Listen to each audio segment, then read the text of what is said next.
para a gente entender essas três leis de Kepler, eu preciso falar com vocês o que é uma elipse.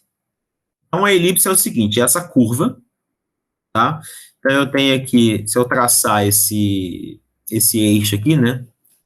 Então, eu tenho um ponto chamado foco e um outro ponto chamado foco.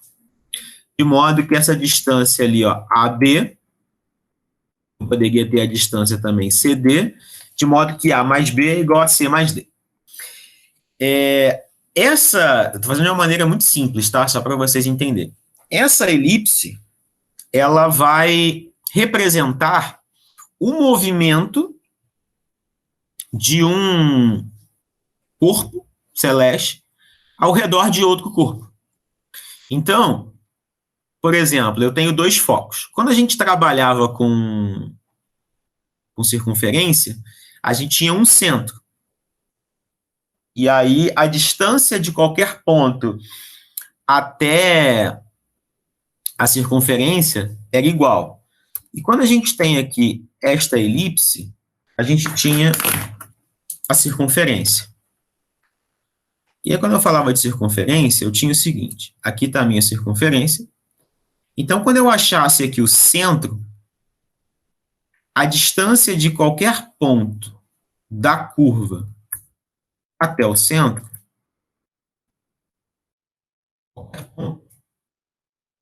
era chamado de raio.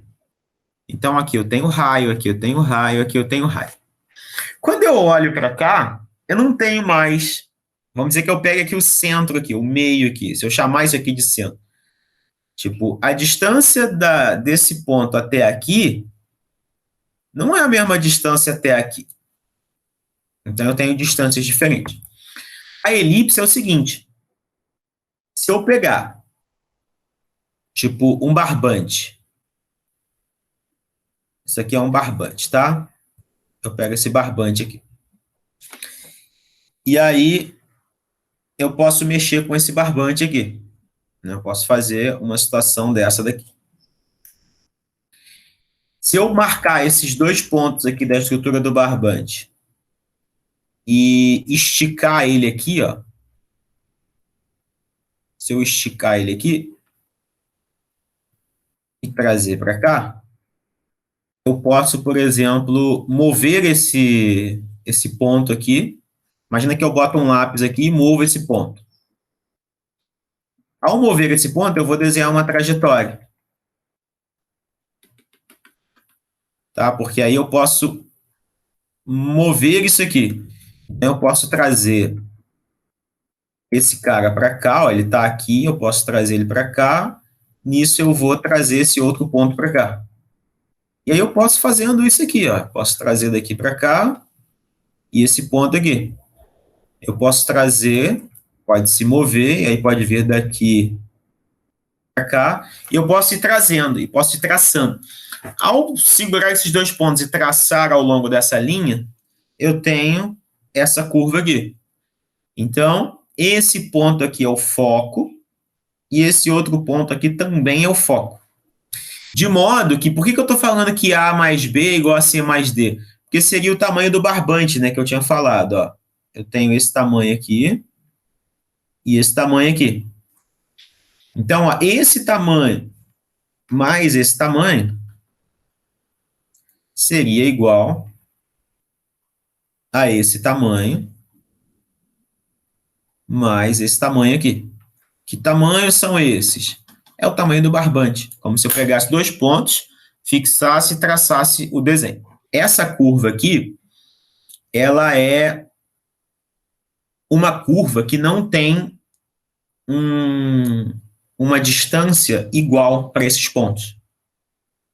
Né? Não existe um ponto aqui, como na circunferência, onde a gente diz que a distância desse ponto até qualquer outro ponto é igual.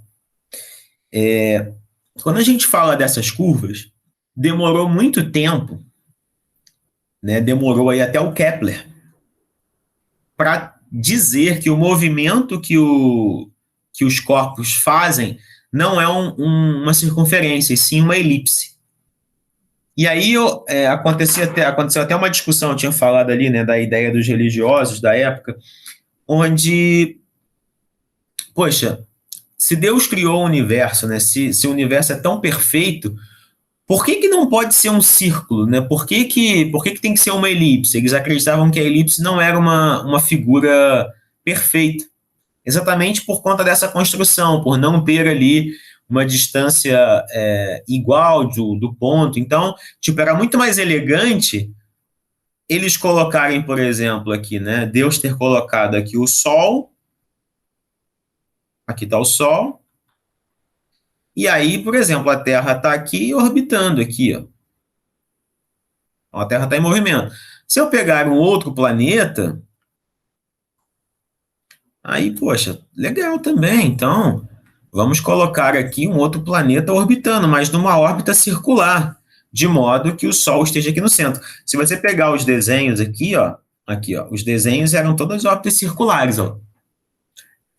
Tá, mesmo o geocentrismo, né?